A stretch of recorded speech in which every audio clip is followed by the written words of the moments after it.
নমস্কার শ্রোতা বন্ধুরা, সন্ধ্যায় গল্পের আসর ইউটিউব চ্যানেলে তোমাদের সবাইকে স্বাগত। আজকের গল্প বেলা শেষে কলমে ববিতরণ। কাঁদতে কাঁদতে অসুস্থ হয়ে পড়েছে পারমিতা। ইতিমধ্যে কয়েকবার দাঁতে দাঁতও লেগে গেছে। যতক্ষণ হুঁশ থাকে ততক্ষণ নিজের বুক চাপকে আহাজারি করে কাঁদে পারমিতা। প্রণয় কী করবে বুঝতে পারছে না। একদিকে মেয়েকে হারানোর তীব্র শোক, অপরদিকে পারমিতার অবস্থার অবনতি দেখে ভয় হচ্ছে প্রণয়ের। যদিও আবার মানসিক চাপ সহ্য করতে না পেরে ভারসাম্য হারিয়ে ফেলে পারমিতা। পরেশবাবু একমাত্র আদরের নাতনিকে হারিয়ে কেমন পাগল পাগল হয়ে গেছে। প্রণয়ের অবস্থা সবচেয়ে বেশি খারাপ। একমাত্র মেয়েকে হারিয়ে বাবা ও পারমিতার সামনে মন খুলে কাঁদতেও পারছে না। লুকিয়ে লুকিয়ে অনেকক্ষণ হৈমন্তীর ছবি জড়িয়ে ধরে কেঁদেছে প্রণয়। সেই দুপুরে মেয়েটা নিখোঁজ হয়েছে, এখন বাজে রাত 12টা। অথচ কেউ মেয়েটার কোনো খোঁজ দিতে পারছে না। প্রণয় পুলিশকে জানিয়েছে, ছবি দিয়ে মাইকিং করা হয়েছে, যে হিয়াকে খুঁজে এনে দিতে পারবে তাকে 1 লক্ষ টাকা পুরস্কার দেওয়া হবে। কিছুতেই হিয়ার খোঁজ মিলছে না। পুলিশ ঘটনাস্থলে গিয়ে সিসিটিভি ফুটেজ চেক করেও সন্দেহজনক কিছু পায়নি। হিয়া স্কুল ছুটির পর দুজন বান্ধবীর সাথে হেঁটে আসছিল। অর্ধেক পথ এসে মেয়ে দুটো কি বলে যেন চলে গেল। অগত্যা হিয়া একাই স্কুল গেট পার হয়ে গেল। যে মেয়ে দুটোর সাথে হিয়া শ্রেণীকক্ষ থেকে বার হয়ে এসেছে তাদের খুঁজে এনে প্রশ্ন করা হলো। তারা বলল যে তাদের মা স্কুলের ভেতরে আম গাছতলায় বসেছিল, তাই হিয়াকে বাই বলে চলে গেছে। আর হিয়ার দাদু প্রতিদিন স্কুল থেকে খানিক দূরে একটা টং দোকানে বসে চা খায়। সেখানেই হয়তো কাউকে না দেখে দাদুকে খুঁজতে গিয়েছিল। যেহেতু টং দোকানে যেতে রোড পার হতে হয় না, তাই সাহস করে একাই গিয়েছিল হিয়া। সেই সুযোগে কেউ হয়তো ওকে অপহরণ করেছে। কিন্তু কে করতে পারে এই কাজ? কেউ যদি টাকার লোভে এই কাজ করে তাহলে ততক্ষণ ফোন দিয়ে মুক্তিপণ চাওয়ার কথা। প্রণয়ের মাথা কাজ করে না। হৈমন্তী মারা যাওয়ার পর এই মেয়েটা ছিল প্রণয়ের বেঁচে থাকার একমাত্র অবলম্বন। সারাদিন ডিউটি করে এসে রাতে এসে যখন দেখতো মেয়েটা ঘুমিয়ে আছে, কী যে শান্তি লাগতো প্রণয়ের। হিয়াটা ছোট থাকতে খুব জ্বালাতো। রাতে ট্যা ট্যা করে কাঁদতো, মা প্রায়ই রেগে যেত। প্রণয় মেয়েকে কোলে নিয়ে সারা ঘর হেঁটে বেড়াতো আর গল্প করতো। অবুঝ মেয়েটা চুপটি করে বাবার বুকে মাথা রেখে খুব মনোযোগ দিয়ে গল্প শুনতে শুনতে ঘুমিয়ে যেত। কতদিন মেয়েকে বুকে নিয়ে ঘুমিয়েছে প্রণয়। মেয়েটা বাবা বলতে পাগল। তার যত বায়না, যত আহ্লাদ, যত রাগ অভিমান সব ছিল বাবার সাথে। এত আদরের মেয়েটাকে হারিয়ে কিভাবে এতটা শক্ত আছে প্রণয়। কথাটা মনে হতেই ফুপিয়ে উঠল প্রণয়। কেউ দেখে ফেলার আগে চোখের জলটুকু চট করে হাতের উল্টো পিঠ দিয়ে মুছে ফেলল। আজ পারমিতার সাথেও খুব ব্যবহার খারাপ করেছে প্রণয়। কড়া কণ্ঠে অনেকগুলো কথা শুনিয়ে দিয়েছে। পারমিতাকে এত বেশি কথা শোনানো ঠিক হয়নি। প্রণয় বা কী করবে? এত বড় একটা ঘটনা ঘটে যাওয়ার পর কতক্ষণ মেজাজ ধরে রাখা যায়? ও তো রক্ত মাংসে গড়া মানুষ। হিয়ার নিখোঁজ হওয়ার পেছনে হৈমন্তীর বড় বৌদি রনিতাকেও সন্দেহ হয়। প্রণয় খোঁজও লাগিয়েছিল। মহিলা কোথাও যায়নি, বাপের বাড়িতেই আছে। দিনকান ভালো না, পবিত্রা খুললেই কি সব বিভৎস নিউজ শোনা যায়। যদি হিয়ার কোনো বড় ক্ষতি করে ফেলে, প্রণয়ের বুকের পাঁজর ভেঙে গেল। কি করলে হিয়াকে খুঁজে পাওয়া যাবে ঠাকুর? বাড়িতে অসুস্থ পারমিতাকে ফেলে একা একা সারা এলাকায় হিয়াকে হন্য হয়ে খুঁজছে প্রণয়। প্রতিবেশীরাও হেল্প করছে, কিন্তু কতক্ষণ তারা রাত জেগে সাথে থাকবে? প্রণয়ের ফোনে একটা অচেনা নাম্বার থেকে ফোন এলো রাত 1টার পর। একটা মহিলা কণ্ঠ। কণ্ঠটা বেশ চেনা চেনা লাগছে, তবুও ভালো করে চিনতে পারল না প্রণয়। হ্যালো হ্যালো হ্যালো, কে? এত অস্থির হচ্ছ কেন? কে আপনি? আমাকে তো চিনবে না। তোমাকে এত রাতে কেন ফোন দিয়েছি তার কারণ বলি আগে। ভদ্রমহিলা উঁচু কণ্ঠে কাকে যেন বলল, তুই না তোর বাপের সাথে কথা বলতে চেয়েছিলি, নে কথা বল। একটা খুব পরিচিত মলিন কণ্ঠ কানে ভেসে উঠল। হিয়া! প্রণয়ের বুকের রক্তে ছলকে উঠল। কাপা কণ্ঠে বলল, হিয়ামণি? হিয়া কান্নারত কণ্ঠ ভেসে এলো। পাপা, আমাকে বাঁচাও, ওরা খুব পচা, আমাকে মেরে ফেলবে পাপা। কে কে তোমাকে মেরে ফেলবে মা? আমি থাকতে তোমার কোনো ভয় নেই পাপা, আছি তো। তুমি এখন কোথায় আছো? কার সাথে আছো মা? বলো বলো পাপাকে। আমি কাউকে চিনি না পাপা, আমাকে বাঁচাও প্লিজ। তুমি কার সাথে ওখানে গেছো বলো পাপাকে। মা। হিয়া পুরো কথা শেষ করতে পারল না। কে যেন চট করে হিয়ার হাত থেকে ফোনটা কেড়ে নিয়ে গেল। ফোনের ওপাশে হিয়ার আত্মচিৎকার শোনা গেল। ভয়ে আতঙ্কে প্রণয়ের বুকের ভেতর কেঁপে উঠল। মহিলা ফোনটা কানে ধরে গাঢ় কণ্ঠে বলল, হ্যালো, আছো? কে কে আপনি কে? আমার মেয়েটাকে কেন আটকে রেখেছেন? ওকে ছেড়ে দিন প্লিজ। মেয়েকে খুব কাছে পেতে ইচ্ছে করছে, তাই না? কি চাই আপনার? কত টাকা লাগবে শুধু অঙ্কটা বলুন। তবু ওর গায়ে ফুলের টোকা লাগতে দেবেন না আপনি। ইস, খুব টাকার গরম দেখানো হচ্ছে। কিন্তু প্রণয়বাবু, আমি যে টাকাটা চাই না। আমার মেয়েকে ছেড়ে দিন না প্লিজ। তোমার মেয়েকে ছেড়ে দিলে কি দেবে আমাকে? আপনি কি চান তাই তো বলছেন না। বলবো তো বলুন। ধরো আমি যা চাইলাম তুমি আমাকে তা দিলে না। আগামীকাল তোমার মেয়ের মরা দেহ বস্তাবন্দি অবস্থায় একটা ব্রিজের নিচে কিংবা ডোবায় পাওয়া গেল, কেমন হবে? প্রণয়ের বুকে ভয়, মুখে রাগ। রাগে থরথর করে কাঁপতে কাঁপতে বলল, খুন করে ফেলব আপনাকে আমি। ইস, এতই সহজ বুঝি? তোমার মেয়েকে জীবিত পাবে একটা শর্তে। কি শর্ত? ডিভোর্স দিতে হবে তোমার বউকে। প্রণয় হতভম্ব হয়ে গেল। অস্ফুট স্বরে বলল, অসম্ভব। তাহলে আর কি? তোমার মেয়ের মরামুখ দেখার জন্য প্রস্তুত হও। খবরদার না, ওর গায়ে ফুলের টোকাও দেবেন না আপনি। দেব। আর একটু অপেক্ষা করো, তার প্রমাণ আগামীকালই পাবে। আমার বউ কী ক্ষতি করেছে আপনার? তুমিই তো আমার বড় অশান্তির কারণ। প্রণয় প্রচণ্ড অবাক হয়ে বলল, হৈমন্তীর বৌদি? এতক্ষণে চিনতে পারলে তাহলে। হিয়াকে ছেড়ে দিন। ভুলে যাবেন না, ও কিন্তু শুধু আমার একার না, হৈমন্তীরও মেয়ে। ভুলে যায়নি তো। আমার একটা পুরনো রোগ কি জানো, কারো সুখ সহ্য হয় না। তুমি হৈমন্তীর সাথে সুখে ছিলে, তাও সহ্য হয়নি। এখন পারমিতার সাথে সুখে আছো, তাও সহ্য হচ্ছে না। তাছাড়া শুধুমাত্র তোমার জন্য আমি শ্বশুরবাড়ি থেকে বিতাড়িত হয়েছি। আমার সন্তানদের আমার কাছে আসতে দেওয়া হচ্ছে না, শুধুমাত্র তোমার জন্য সব হারিয়ে আমি নিঃস্ব হয়েছি। আমার জন্য না, আপনি নিজের দোষেই সব হারিয়েছেন। এত গলা উঁচু করে আমার সাথে কথা বলো না প্রণয়, শুনতে ভালো লাগে না। আমি আপনাকে জেলের ভাত খাওয়াবো। জেলে যাওয়ার আগে তোমার মেয়েকে নিজের হাতে খুন করে রেখে তবেই জেলে যাব। আতঙ্কে প্রণয়ের মুখের রক্ত সরে গেল। প্রণয় ভয় জড়ানো কণ্ঠে বলল, খবরদার, আপনি আমার মেয়ের গায়ে হাত দেবেন না।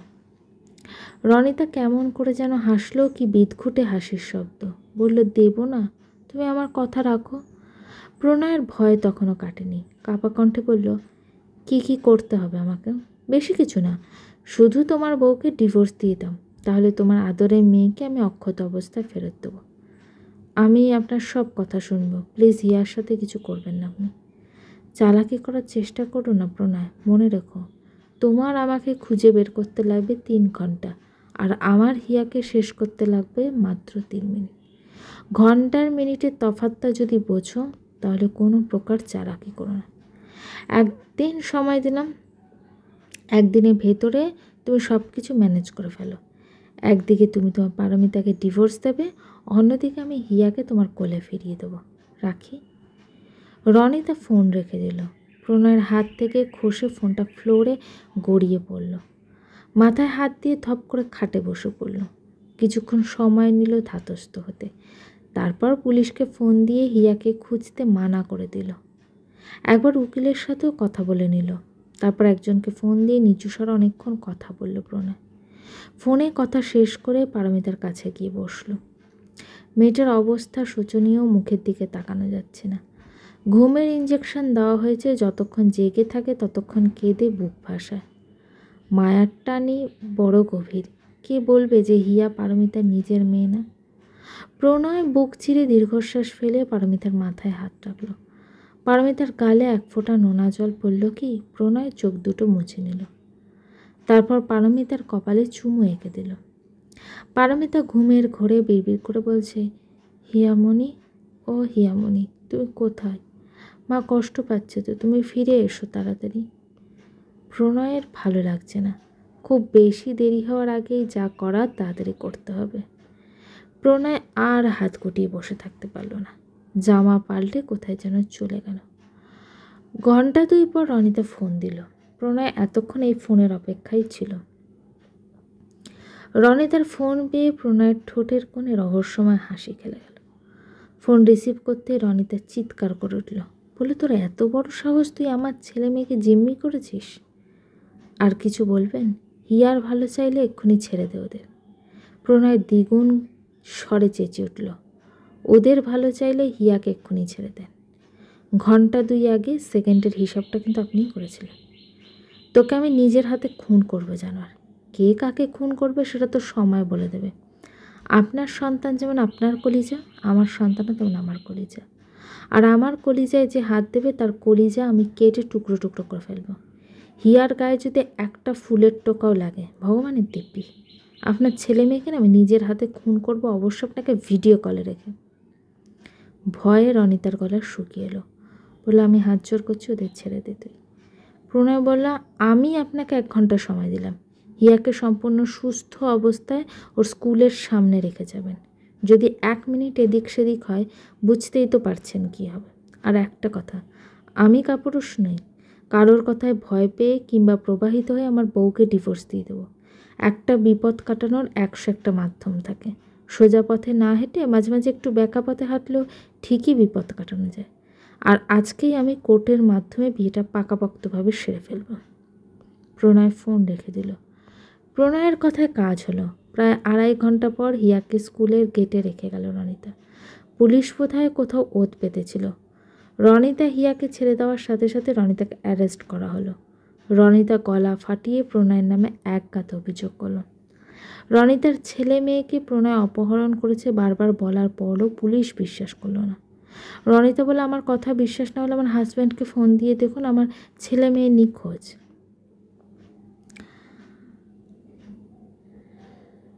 রনিতার কথায় পুলিশ বিরক্ত হলো ঠিকই, তবে রনিতার কাছ থেকে ফোন নাম্বার নিয়ে রনিতার হাজব্যান্ডকে ফোন দিয়ে সত্যি নাকি ঘটনাটা জিজ্ঞেস করলো। ভদ্রলোক অস্বীকার করলো এবং জানালো তাদের ছেলে মেয়ে কোথাও যায়নি, তার সামনে বসে পড়ছে। পুলিশকে ছেলে মেয়ের সাথে কথাও বলিয়ে দিল ভদ্রলোক। প্রণয় হিয়াকে কোলে তুলে নিয়ে আদরে আদরে মেয়ের সারা মুখ ভরিয়ে দিল। হিয়া বাবাকে দেখে ফুপিয়ে উঠল। বাবার বুকে মুখ গুজে শব্দ করে কেটে দিল। রাগে দুঃখে ক্ষোভে রনিতা নিজের চুল এখন নিজেরই টেনে ছেড়তে ইচ্ছে করছে। চিৎকার করে বলল, ডাবল গেম খেললে?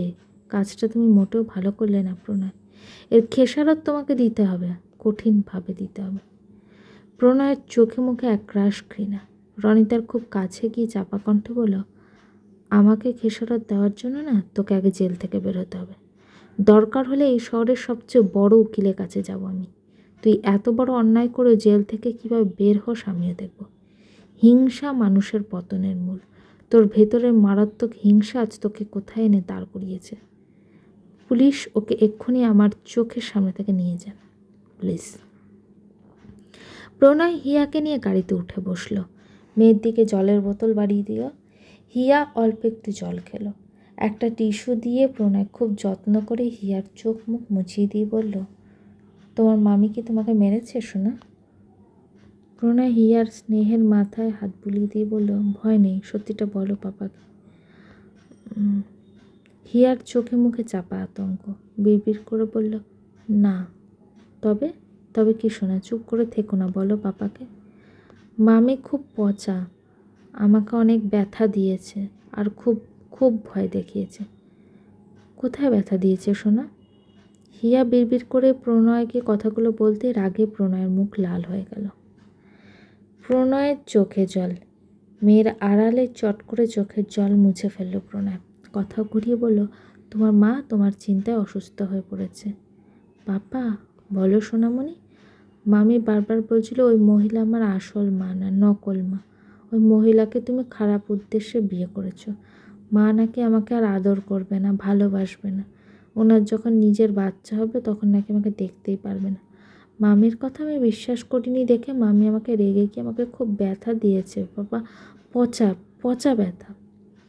তোমার মামি মিথ্যে কথা বলেছে শোনা। উনিই তোমার মা, নিজের মা। দেখো না, দেয়ালে টাঙানো ছবি আর তোমার মায়ের চেহারা হুবহু মিল। তাছাড়া তোমার মা কি তোমাকে কম ভালোবাসে? তুমি মন খারাপ করো না, তোমার মায়ের আর কখনো বাবু হবে না। তুমি তোমার মায়ের একমাত্র সন্তান। আমি মামির কথা একটু বিশ্বাস করিনি পাপা, কিন্তু মামি বারবার বলছিল আমার মা নাকি আমার জন্মের সময় মারা গেছে। তাছাড়া আমার এই মা তো আমাদের সাথেও ছিল না, আমার নিজের মা হলে তো আমাদের সাথেই থাকার কথা ছিল। হিয়ার চোখে মুখে একরাশ কৌতূহল। প্রণয় বলল, বলো তো তোমার পাপা কিসের ডাক্তার? হিয়া উত্তর দিল না। প্রণয় আবারও বলল, তোমার পাপার কাজ কি? পাগলকে ভালো করা। তোমার জন্মের কিছু মাস পর তোমার মা মানসিক ভারসাম্য হারিয়ে ফেলেছিল। মাথার সমস্যা এতটাই বেড়ে গিয়েছিল যে কাউকে চিনত না, সবাইকে তেড়ে আসতো মারতে। আমি হাসপাতালে ভর্তি করতে বাধ্য হয়েছিলাম। ধীরে ধীরে ওষুধ খেয়ে তোমার মা সুস্থ হলো।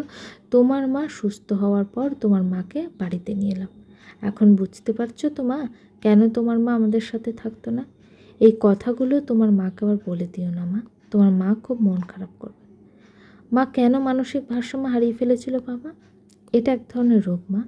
আমাদের যেমন শারীরিক অসুস্থতা হয়, তেমন মানসিক অসুখও হয় প্রপার যত্নের অভাবে। আমরা শারীরিক অসুখকে গুরুত্ব না দিলেও মানসিক অসুখকে খুব একটা বেশি গুরুত্ব দিই না, যার ফলে ধীরে ধীরে রোগীর অবস্থা সিরিয়াস হয়ে যায়। তাহলে মামি কেন বারবার মিথ্যে কথা বলছিল বাবা? তোমার মামি আর সুস্থ নেই মা, মনের দিক থেকে খুব অসুস্থ হয়ে পড়েছে। তাই এমন বানিয়ে বানিয়ে তোমাকে ভুল বোঝানোর জন্য মিথ্যে কথা বলেছে, তোমাকে ভয় দিয়েছে, ব্যথা দিয়েছে। একজন সুস্থ মানুষ কি কারোর সাথে এমন করে? তুমি বলো। ইয়া মাথা নেড়ে না বলল। প্রণয় বলল, আর কখনো স্কুল থেকে একা একা বের হবে না। বেরোতে চাইনি তো বাবা, গেটের সামনে দেখছিলাম দাদু টং দোকানে বসেছে নাকি। তখনই মামি দূর থেকে হাতের ইশারায় ডেকে নিয়ে বলল, এদিকে দিয়ে যাচ্ছিলাম, তোমার সাথে দেখা হয়ে গেল, চলো তোমাকে বাড়ি পৌঁছে দিই। মামি আমাকে নিয়ে সিএনজিতে উঠলো, তারপর আমার হাতে কিছু চকলেট দিয়ে খেতে বলল। চকলেট খেতে খেতে আমার আর কিছু মনে ছিল না পাপা। এরপর থেকে আমি, তোমার মা আর দাদু বাদে বাড়ির বাইরে কেউ কিছু দিলে ভুলেও খাবে না। পরিচিতও যদি কিছু দেয় হাতে রেখে দেবে, পরে ফেলে দেবে। আচ্ছা পাপা। ওরা কথা বলতে বলতে গন্তব্যে পৌঁছে গেল। প্রণয় আগেই ফোনে বাবাকে জানিয়ে দিয়েছে হিয়াকে পাওয়া গেছে, তবে পারমিতা বোধহয় এখনও জানে না মেয়েটা ঘুমোচ্ছে। পারমিতার জন্য প্রণয়ের খুব মায়া হয়, কি জানি মেয়েটা কি কখনো সুখের মুখ দেখবে না। হিয়া বাড়িতে পা রেখে মাকে চিৎকার করে ডাকতে লাগলো। পরেশবাবু ছুটে এসে নাতনিকে কোলে তুলে নিল। হিয়া বলল, মা কোথায় দাদু? ঘরে। আমি মায়ের কাছে যাব। পরেশবাবু নাতনিকে কোল থেকে নামিয়ে দিল, বলল, যাও। হিয়া ঘরে গিয়ে মাকে খুঁজে পেল না। গল্পটি কেমন লাগলো অবশ্যই কমেন্ট করে জানিও। আর আমার চ্যানেলের গল্পগুলো যদি তোমাদের ভালো লেগে থাকে চ্যানেলটিকে সাবস্ক্রাইব করে পাশে থেকো। গল্পের পরবর্তী অংশ খুব শীঘ্রই আসছে। আর আগের দিনের গল্পে কিন্তু প্রচুর ভিউজ কম এসছে। আমি এত কষ্ট করে তোমাদের প্রত্যেকটা পর্ব দেওয়ার চেষ্টা করছি, তারপরে তোমরা গল্পগুলো ঠিকমতো শুনছো না, খুব খারাপ লাগছে। এরকম যদি ভিউজ কম থাকে আমি কিন্তু পরের পর্বটা কিন্তু দিতে পারবো না।